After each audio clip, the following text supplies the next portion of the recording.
Welcome back to the deep dive. So if you are listening to this right now, chances are you're feeling that familiar, slightly heavy start to a new cycle. Hmm. Maybe it's the new year, could be a new quarter, or, just another new Monday. Right, the fresh start feeling. Exactly. And inevitably, the whole internet, all the gurus, even our well-meaning friends, is basically yelling at you to start some massive new routine. Oh yeah, the pressure is immediate. They want you to climb a mountain or commit to a zero-carb Well, or diet. completely revolutionize your finances starting, like, tomorrow.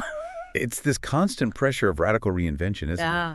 But the reality is, and I think this is so important, most people enter this period feeling well, deeply exhausted. Yeah, distracted. Highly distracted, and maybe even a little burned out from whatever just ended. So the sheer weight of that expectation for instant, massive change. It's the idea that you have to become a completely different person overnight. Yes, Yeah. that is the leading cause of inaction. It really is. It's what makes people feel totally overwhelmed. They crash, and then, inevitably abandon everything by mid-February. That is the paradox of the new start, isn't it? We're looking for that immediate, visible proof of change, and when it doesn't just materialize instantly, we assume the whole effort wasn't worth it. Mm, But that brings us right to the core philosophy of this entire deep dive. Major revolutionary change is just not necessary for transformation. not at all.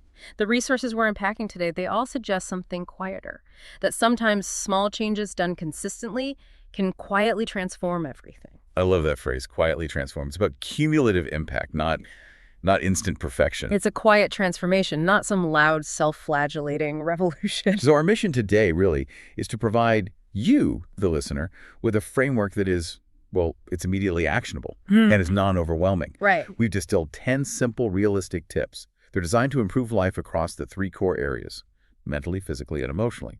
And we're going to unpack the specific logic behind each one. So we're exploring not just what the tip is, but why these small, almost insignificant seeming steps are actually so incredibly effective when you apply them consistently over time. Exactly. It's the mechanism, the psychology and the physiology that makes these microshifts so powerful. Okay, let's unpack this framework, and we are starting exactly where all good, sustainable change should begin, by establishing boundaries and calming all that internal noise. The first line of defense. It is. We're jumping straight into section 1, which is focused on establishing digital and mental boundaries. This is all about reducing that immediate stress and managing the flood of external influence so you can actually cultivate a sense of internal calm and focus before you even start your day. Before the world gets its hands on you. Before the world gets its hands on you. Perfect. The very first tip, tip 1, is it's maybe the most immediate act of self-respect you can do right now, and it is so profoundly countercultural. It's the power of a quiet start. Start your day without your phone. What's so fascinating here is the core action and, the specified duration. It's just giving yourself 10 quiet minutes. Just 10 minutes. A mere 600 seconds. That's it. 10 minutes before you check your messages, the news, social media. And that 10-minute buffer, it's psychologically enormous because it protects your brain during its most vulnerable transition period. Let's talk about that vulnerability, because when you wake up, your brain it's transitioning really rapidly, right? You're moving out of those deep sleep states. Delta and theta waves. Right, and you're ramping up into the highly alert, analytical beta, and even gamma waves. So the very first thing your system encounters is this flood of, 50 different notifications, urgent emails, alarming news headlines. What is actually happening physiologically? That immediate digital input, it acts as an instantaneous stressor and a cognitive burden. Okay, so it's not just a feeling, it's a real thing. It's a real physiological thing. I mean, think of your mind like a computer with a very limited amount of processing power, like RAM, especially first thing in the morning. Your prefrontal cortex, that's the part of the brain responsible for all your executive functions, your decision-making, your impulse control. It's still warming up. It's booting up. So it's like shocking a CPU that's barely even turned on. Precisely. That's a perfect analogy. And when you check your phone immediately, you instantly activate what psychologists call attentional residue. Attentional residue. I like that. Yeah, it means you start the day, not by setting your own agenda, but by just absorbing and trying to triage everyone else's demands, their crises, their curated realities. Wow. And this causes an immediate spike in cortisol, the stress hormone, and it just throws you into a reactive state for the entire rest of the day. Right. You are, in essence, handing over control of your own focus to external factors before you've even had a chance to decide what's important to you. Okay, I have to challenge this a little bit because I know someone listening is thinking, 10 minutes. Is that really enough time to counteract a lifetime of habit? Doesn't a real digital detox require like a full hour of meditation or journaling or something? And that skepticism is totally valid. It's a fair question. But the source defends that 10-minute limit, specifically because it's what's called a keystone habit. A keystone habit? Right. It's small enough that it doesn't require this radical lifestyle change, which makes failure much less likely. The goal isn't immediate spiritual awakening. The goal is just to reduce your baseline morning stress by, say, 50%. If you can sustain just 10 minutes of quiet device-free time for 2 weeks, you fundamentally shift the locus of control back to yourself. It sets a precedent that you are in control of your morning, not your inbox. And the beauty of it is how profoundly low effort the sources suggest you use those 10 minutes. There's zero requirement for like advanced yoga or deep metaphysical contemplation. Not at all. The specific practices are simple and they're sensory. It says stretch a little, drink water, look out the window. These are restorative, sensory-focused actions. And they're designed to anchor you in your physical reality. When you stretch gently, you engage the parasympathetic nervous system. Which is the rest and digest side, right? Exactly. It's the opposite of the sympathetic fight or flight response that all that digital input triggers. Drinking water immediately addresses a fundamental physiological need after sleeping. Right, you're dehydrated. You're always dehydrated. And looking out the window, even if it's just at traffic, is so crucial because it provides expansive, natural sensory input. It forces your eyes and your mind away from that narrow, high-stimulation, hyper-focused view of a screen. I see. It brings you into the present physical environment. It anchors you there before the digital world has a chance to pull you out into the abstract. It's 10 minutes of just being before you have to start the demanding work of doing. And this naturally transitions from just a morning boundary to a necessity for the entire day. Right. Which brings us to tip number 9, the necessity of the daily reset. Spend time offline. So if that first tip is a kind of morning defense, tip 9 is the daily maintenance requirement. We're moving from a defensive boundary to a routine need for cognitive recovery. The mind needs silence. It does. The mind, much like that prefrontal cortex we just discussed, needs silence and genuine disconnection to process everything and recover from the constant stimulation. The most encouraging aspect here, again, is the duration. It says even 30 minutes without screens is enough to reset your mind. 30 minutes. 30 minutes is so accessible. That's a slightly extended coffee break. It just removes the excuse that we don't have enough time for a real digital detox. That accessibility is the entire point. We are aiming for cognitive downtime, and we really have to define what that looks like. Yeah. Because we often confuse resting with consuming. Watching TV, endlessly scrolling on your phone, playing games, that's not rest. Those are just different forms of consumption that still demand focused attention and processing power. So what is true rest then? True rest requires disengagement. And that's where the recommended activities come in. It says, sit quietly, listen to music, spend time with family, and the core instruction, be present. And this raises a really important question. If most of our daily activities are forms of consumption, why is being present so difficult for us? Because almost everything we do digitally pulls our attention away from the immediate moment. When you're doom scrolling, you're consuming curated past information. Right. When you're planning your week, you're worrying about the future. When you are answering emails, you're managing multiple tasks that are not physically where you are. Your brain is kind of stuck in this low-grade state of simulation. So when we actually step away for that 30 minutes, what's happening in the brain? How does the cognitive load drop? What's the mechanism? Well, that 30-minute silence is vital for activating what scientists call the default mode network, or the DMN. The default mode network, okay. Yeah, the DMN is what your brain does when you are not actively focused on a task. It's the network that's responsible for self-reflection, for creative thinking, memory consolidation, and future planning based on past experience. It's like the brain's internal organizing committee. That's a perfect way to put it. And if we never give ourselves silent, task-free time, the DMN never gets the chance to run its important background processes. And that leads to that feeling of perpetual mental fog and just a lack of clarity. Exactly. That small period of silence allows the prefrontal cortex to rest, to consolidate the day's learning, and to prepare for the next round of decision-making. It prevents that cumulative cognitive fatigue throughout the week. So the combination of those first two tips, start the day slow, take a pause in the middle, it's designed to protect your internal landscape from the external world. But we need to address the greatest external threat to our emotional well-being, which leads us to the third tip in this section. Tip 4, the trap of external metrics. Stop comparing your life to others. This is the inevitable consequence of constant connectivity, isn't it? We are perpetually looking over the fence.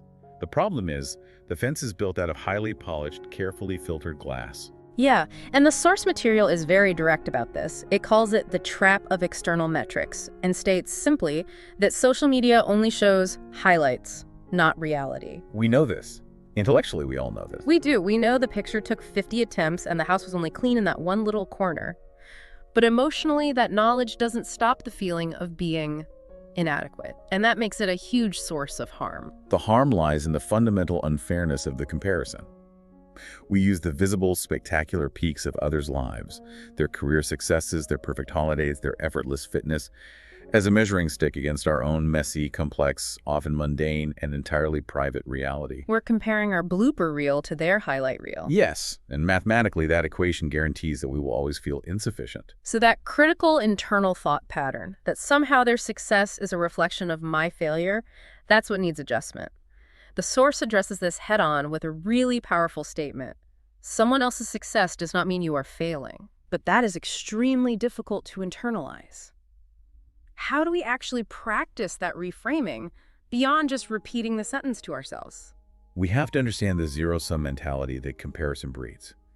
When you constantly measure your progress against an idealized, curated external standard, you're putting yourself on what's called a hedonic treadmill. The hedonic treadmill. Yeah, so even if you achieve a goal, you immediately see someone else who did it faster or better, and your goalpost just instantly moves. The psychological solution is radical decoupling. Decoupling. Shifting focus entirely onto intrinsic motivation and personal progress. Reinforcing the idea that you are on your own timeline. So how does that translate into actionable change? Because that habit of comparison is often just automatic. You don't even realize you're doing it. Well, it requires a physical boundary first, which links back to our earlier tips. The source strongly suggests auditing your digital inputs. If an account, even one belonging to a friend, consistently makes you feel less than, you have to mute or unfollow it. You're protecting your peace. You're protecting your peace. Secondly, it involves active cognitive substitution. So when the thought arises, oh, they're so far ahead of me, you immediately substitute it with two things. First, recognition of the effort they probably put in to achieve that result. Deglamorizing the outcome. Yes. And second, an acknowledgement of the distance you have traveled on your own journey. So you're trading external validation for internal validation. You're measuring the distance you've traveled, the growth you've achieved, not the distance between you and someone else. Exactly. This section it beautifully sets the table by clearing all that mental and digital clutter, calmer mornings, daily cognitive resets, and stopping that external pressure. So now we actually have the mental bandwidth to move on to section 2, which is about repairing our fundamental physical foundations. The hardware? The hardware. This section is absolutely crucial. We're talking about reprioritizing the body's essential needs: sleep, movement, simple fuel, not as these burdensome tasks that you have to force into an already busy schedule, but as fundamental repair and energy sources. Yeah. And we start with tip 2, reframing sleep as repair. Protect your sleep like it matters, because it does. The biggest mindset shift here is the direct rebuttal to that. That hustle culture that fetishizes sleeplessness. Oh yeah, I'll sleep when I'm dead. Right. The source directly challenges the perception that sleep is a form of laziness or, time wasted. It states it explicitly. It's repair. We have to view sleep as an active, critical process where our body and brain perform necessary, non-negotiable maintenance. Okay, give us the deep dive on what that repair actually entails. My body is a machine. What maintenance is happening during those hours? Okay, so if your body's a machine, sleep is the required shutdown for system updates, error checking, and critical physical tissue repair. In the brain, two massive things occur. First, you have memory consolidation. Right. Your brain moves short-term memories from the hippocampus to the cortex for long-term storage. It's essentially deciding what information to keep and what to discard, which improves your learning and focus the next day. And the second thing? The second, and perhaps most critically, is that the glymphatic system kicks in. The glymphatic system. That sounds fascinating. What is that? It is. It's basically the brain's waste disposal system. During wakefulness, your brain produces metabolic waste, including toxins like amyloid beta proteins. Sleep, particularly deep non-REM sleep, is when the cerebrospinal fluid washes through your brain tissue, literally clearing out these toxins. Wow. So if you chronically skimp on sleep, that waste just builds up, leading directly to reduced cognitive function, memory issues, and generalized brain fog. Degraded performance isn't just a byproduct of sleep deprivation, it's the result of a toxic brain. That makes the two actionable, non-negotiable steps presented by the source seem even more critical.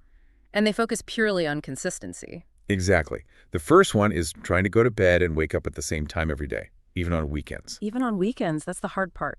That's the killer. But it's about stabilizing your circadian rhythm, your internal 24-hour clock. Yeah. When that rhythm is stable, your body anticipates rest and alertness correctly. It improves the quality of your sleep and reduces the effects of what scientists call social jet lag. Social jet lag. It's that internal time shift you get from sleeping in drastically different amounts on the weekends. And social jet lag, it's been linked to severe metabolic health issues. Okay, and the second step is turning off screens at least 30 minutes before sleep. We briefly mentioned blue light earlier, but how deep is that impact, really? The impact is substantial. It's because blue light, the specific wavelength emitted by our phones and tablets, actively suppresses the production of melatonin, The sleep hormone. the hormone that signals the body to prepare for sleep. Melatonin production typically begins in the early evening. When you introduce blue light, you just stop that production in its tracks. And since melatonin has a certain half-life, even a few minutes of exposure just before bed means your body struggles to achieve the deep, restorative stages of sleep necessary for that glymphatic system to work effectively. The immediate payoff is the guaranteed return on this investment. Improved mood, focus, energy, and crucially, as the source says, all achieved without any extra effort. You are literally getting better while you are resting. It's the highest leverage self-improvement tool we have, arguably. It is entirely passive improvement. You just have to commit the time. Which is a massive contrast to our next tip, which does require a small amount of active commitment, but it keeps the barrier just as low. This is tip 3, movement without pressure. Move your body every day. This is where so many people stumble because they equate movement with intense workout. And the source just instantly dismantles that typical fitness obstacle. It says, you don't need the gym, you don't need equipment. This eliminates the cost, the travel time, the self-consciousness, all the things that often derail our exercise routines. The focus here is purely on achieving consistency over intensity. The low bar standard is explicitly outlined: a 15-minute walk, gentle stretching, or light home exercise. And that 15-minute walk is the crucial nugget, isn't it? It's short enough that it doesn't feel like a workout, but it's long enough to provide substantial mental benefits. It is. But I know our listener is skeptical here. I mean, if all the advice says I need to be hitting 10,000 steps a day or running a 10K, how can the source justify 15 minutes of gentle movement as a life transformer? Is that just a token gesture? That's a great challenge. And look, if your goal is to win a bodybuilding competition, then no, 15 minutes is insufficient. But the purpose of this framework is not aesthetic or competitive. It is neurological and emotional regulation. Okay. The sources emphasize the mental benefit of movement. It clears the mind, and it releases stress stored in your body. Let's delve into that concept. Stress stored in your body. It sounds a little bit abstract. What does that actually mean? It's highly physiological. When we experience stress, whether it's acute, like a near-miss accident, or chronic, like a bad work environment, our body triggers the primitive fight-or-flight response. Adrenaline and cortisol flood the system, preparing our muscles to either run or fight. But if you're just sitting at a desk arguing with an email, that chemical preparation has nowhere to go. So the muscles tense up, shoulders hunch, jaw clenches. Exactly. And if we don't engage the body to metabolize those stress hormones, they stay trapped as physical tightness, leading to chronic low-grade anxiety, tension headaches, and stiffness. So a simple walk acts as a physical safety valve. Is that the idea? It's a physiological off-ramp for the stress response. As soon as you start moving your large muscle groups, your body begins to metabolize the excess stress hormones. Furthermore, physical movement releases endorphins and something called brain-derived neurotrophic factor, or BDNF. It's often called miracle grow for the brain. It promotes the growth of new neurons and improves connections, directly boosting mood and cognitive function. So movement is not just for physical fitness. It is essential emotional and mental maintenance. It's the simplest way to move from internal tension back to a state of equilibrium. Okay, so we've addressed rest and movement. Now let's talk fuel. Because what we put into our system dictates how much energy we even have for those previous two tips. Tip 5, simple fuel over strict diets. Eat simpler, not perfect. This is the anti-diet stance, which is so crucial for the low-pressure objective of this deep dive.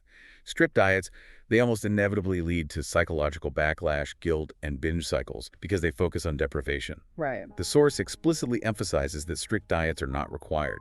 This approach focuses entirely on sustainability, accessibility, and simple high-leverage adjustments that create compounding success rather than focusing on the impossibility of perfection. I think the key here is avoiding that psychological trap of feeling guilty when you inevitably slip up.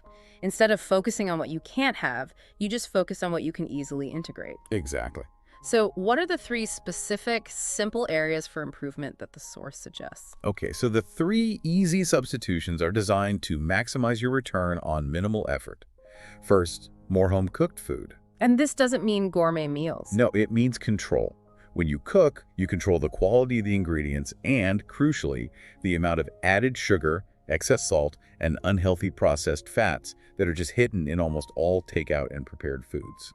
That inherent control instantly improves the nutritional density of your meals. Time is the biggest barrier for people here. I mean, the source knows we can't all cook a 5-course meal daily. What specific, low-effort strategies does it recommend to maximize the benefit without spending hours in the kitchen? The strategy is batch prepping simple ingredients, not full meals. So, for example, cooking a large batch of rice or quinoa on a Sunday, or chopping a massive bowl of vegetables, or prepping one protein source. Ah, so during the week, assembly takes less than 10 minutes. Exactly.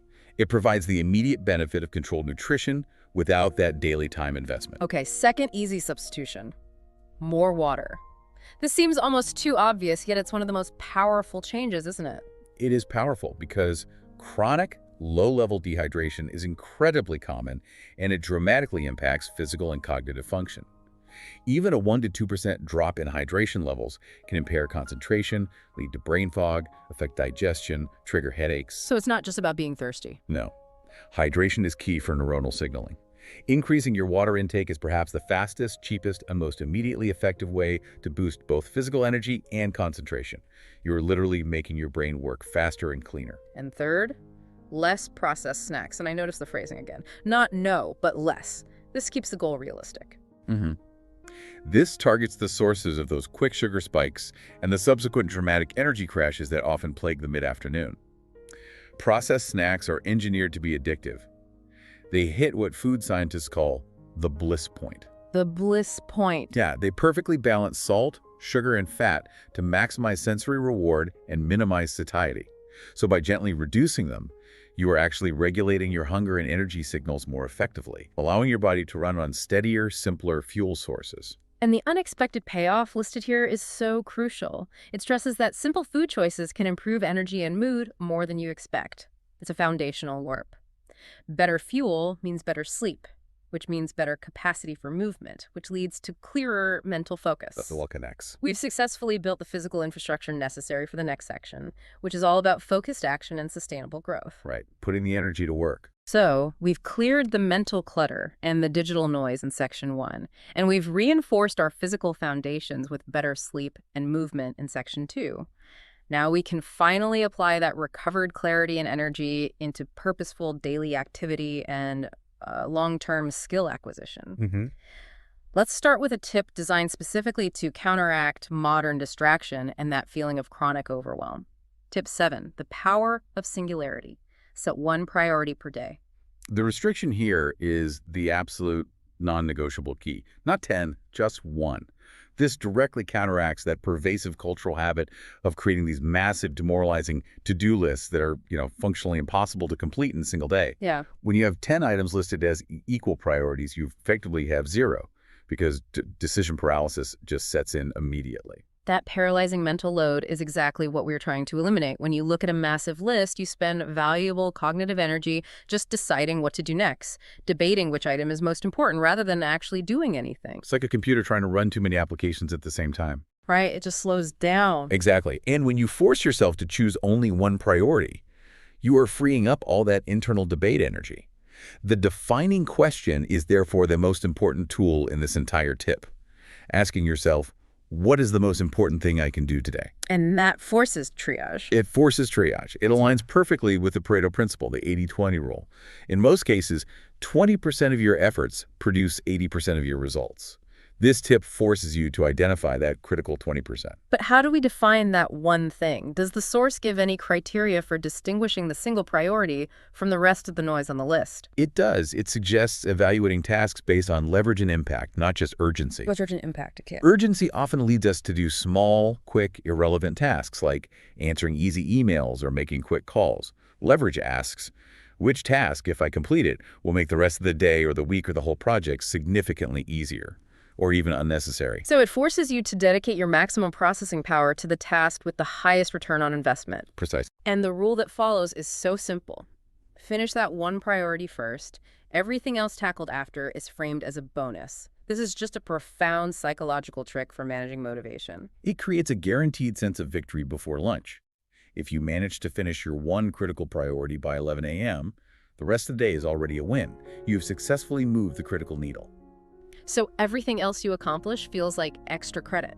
It's surplus productivity. It dramatically reduces the mental load and anxiety of a long, perpetually unfinished list. You get a daily hit of self-efficacy. That's the belief that you can successfully execute a task and achieve a goal, which is far more motivating and sustainable than constantly looking at a half-finished 20-item list. It's using the mental clarity we conserved in the first sections to make one decisive, impactful move early in the day. Okay, now, shifting from focused action to sustained growth, we look at tip 6, micro-learning for macro confidence. Learn one small thing every day. This connects directly to that philosophy of consistency over intensity. The requirement is small, but daily. The goal is not to become an expert overnight, but to maintain cognitive elasticity and to accumulate knowledge quietly through, compound interest. We're aiming for competence and adaptability. Yes. The commitment level is so tiny it feels almost impossible to fail. We're talking about offering diverse, low-effort methods that you can integrate into existing routines. Read one page of a book, watch one educational video like a 5-minute explainer clip. Or listen to something useful while you're taking that 15-minute walk from tip 3. Stack the habits. Exactly. Habit stacking. This is an investment in compounding knowledge that utterly defies modern attention spans. While reading one page seems so insignificant today, consistently engaging with 365 new concepts a year means you are continuously expanding your intellectual horizons. That accumulation is invisible daily, but it's massive annually. But why does the source emphasize that this keeps the mind sharp and grants quiet confidence over time? What is the link between constant small learning and confidence? It's tied to neuroplasticity, the brain's ability to reorganize itself by forming new neural connections throughout life. Learning, even small things, activates those networks, and it keeps the brain flexible and sharp. And the psychological result of that is the quiet confidence. It is not the visible achievement of a degree or a certificate. It is the internal sense that you are constantly expanding your understanding of the world. It shifts the internal narrative. If you are learning one small thing every day, you can't keep telling yourself, I am stuck, I am stagnant, I don't know enough. Precisely. You shift from a fixed mindset to a growth mindset. When you know you are consistently learning and growing, you feel more capable of handling new challenges, whether they're professional or personal. You are building a mental toolkit, one piece at a time, reinforcing that internal focus we established earlier and decoupling your self-worth from external comparison. This cumulative competence is the most stable form of confidence available. It really is. Okay, sections 1, 2, and 3 have provided the defensive structure, the energy reserves, and the actionable plan. We've built the external framework. Now we move to the final piece, section 4, which is all about the internal operating system. Cultivating patience and self-respect. This is the glue. Without this section, the whole system collapses. It is. This section addresses the absolute foundation of resilience, the internal mindset, how we speak to ourselves, and how we judge the pace of our own transformation. We start with tip 8, the starting point of self-respect. Speak kindly to yourself. The very first step here is simply awareness. Just noticing how you talk to yourself in moments of failure or frustration. Most people are completely unconscious of their internal dialogue. Yeah. And if they recorded it, they would find it as far more critical, abusive, and damaging than anything they would tolerate from a friend or a colleague. We often internalize this harsh self-criticism, don't we? Thinking it's a form of motivation, that if we are hard on ourselves, we will work harder. That is such a damaging myth. Sustained, gentle progress thrives on encouragement, not beratement. The source offers a powerful, simple metric for self-talk. It calls it the friendship test. The friendship test. If you wouldn't say it to a friend, don't say it to yourself.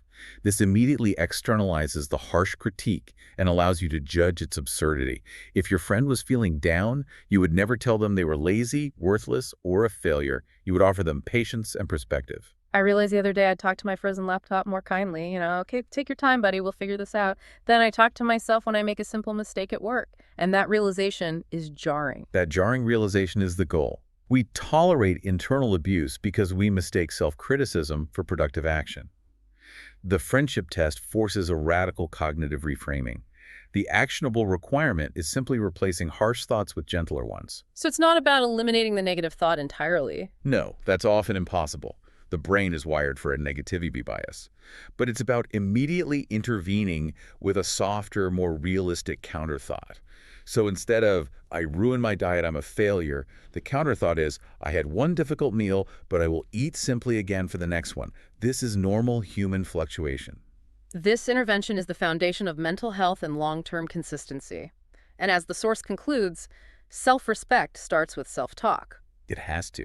If you do not respect your internal voice, every single other tip we've discussed, from setting a morning boundary to protecting your sleep, it will all be undermined by an inner critic telling you that you haven't earned it, or that you were doing it wrong, or that you were not worthy of rest. So self-talk is the psychological infrastructure. It is. It's the infrastructure upon which all sustainable behavioral change is built. If the foundation is constantly being eroded by self-criticism, the entire structure will eventually collapse, regardless of how robust your daily habits are. And finally, the essential meta tip, the one that governs the pace of the entire transformation. Tip 10. Embrace the slowness of change. Accept that progress is slow, and that's okay. This is the tip that's designed to inoculate you against the inevitable dips in motivation and the expectation of instant gratification. We live in a culture that expects immediate, observable results. The source immediately normalizes the pace. Life improvement is not fast, and crucially, that slow pace is normal. It should be expected. So we have to actively manage the motivation cycles that everyone experiences. The source wisely acknowledges that natural fluctuation. Some days you'll feel motivated, some days you won't. Right. We often confuse the feeling of motivation with the requirement of consistency. Motivation is an emotion. It's ephemeral, it's unpredictable.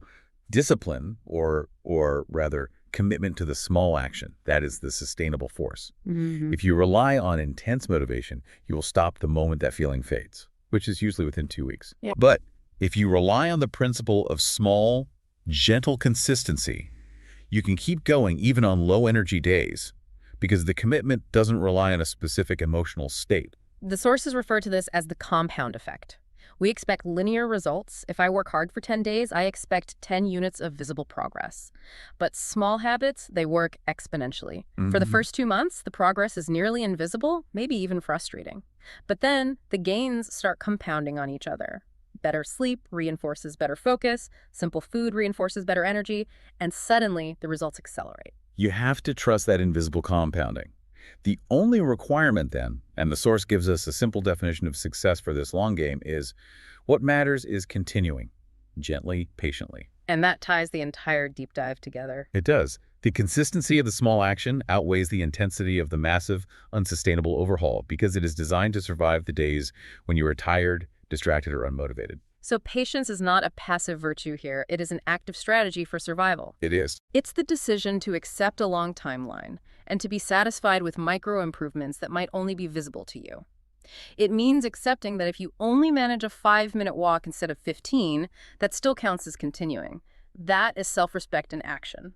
The combination of these 10 small steps, driven by patience and self-respect, creates a truly resilient system. You are protected from digital noise, you're physically recharged, you're focused on one key impactful task, you're building competence, and most importantly, you are kind to yourself when you inevitably falter. This framework is designed not for perfection, but for persistence. Exactly. Okay, we've covered all 10 tips.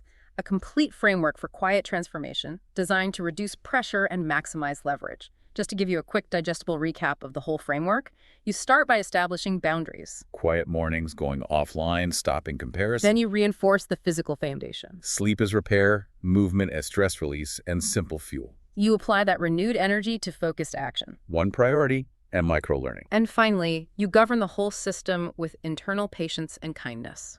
Speak gently to yourself and accept that it's all slow. The critical takeaway, which the source emphasizes again and again, is that you do not need to apply all 10 of these tips at once. Please don't. That would completely defeat the core purpose of low pressure. The listeners should just choose one. Just one. Start with the 10 quiet minutes in the morning. Or perhaps the smallest step is simply implementing that kindness test for your self-talk. If you manage one change consistently for, say, 3 weeks, then you might consider adding a second. Yes, the central theme bears repeating one last time. Small steps, taken daily, can quietly change your life in 2026. The goal isn't to look like a completely different person next year. The goal is to feel fundamentally calmer, stronger, and more in control, often in ways that other people might not even notice. That quiet internal shift is the measure of success. We want to leave you with a crucial piece of final encouragement from the source for managing that internal narrative. When you feel like you aren't doing enough, remember, you are likely doing better than you think. Acknowledgement of existing effort and existing small successes is an absolute prerequisite for long-term consistency.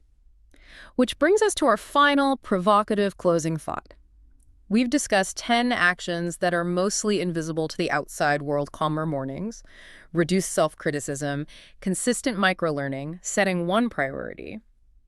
If we only measure our improvement by the grand visible changes, the weight loss, the big promotion, we risk overlooking the silent transformation that's already underway. Consider this deeply. Right now, just take a moment to reflect on your existing tiny wins. Which of those 10 invisible actions are you already implementing in some small way? Have you already protected 5 minutes of quiet time this week? Yeah. Did you manage to mute a distracting social media account? Did you drink 2 more glasses of water today than you did yesterday? Encourage yourself to measure those small, consistent actions instead of the massive, distant results. Because if you can define success by the invisible shift in your daily trajectory, that small act of self-respect or discipline, you will realize that the deep work of transformation has already begun. That silent progress is where the real sustainable power lies. Thank you for joining us for this deep dive. We hope this framework provides a gentle, effective, and profoundly low-pressure path toward a better year.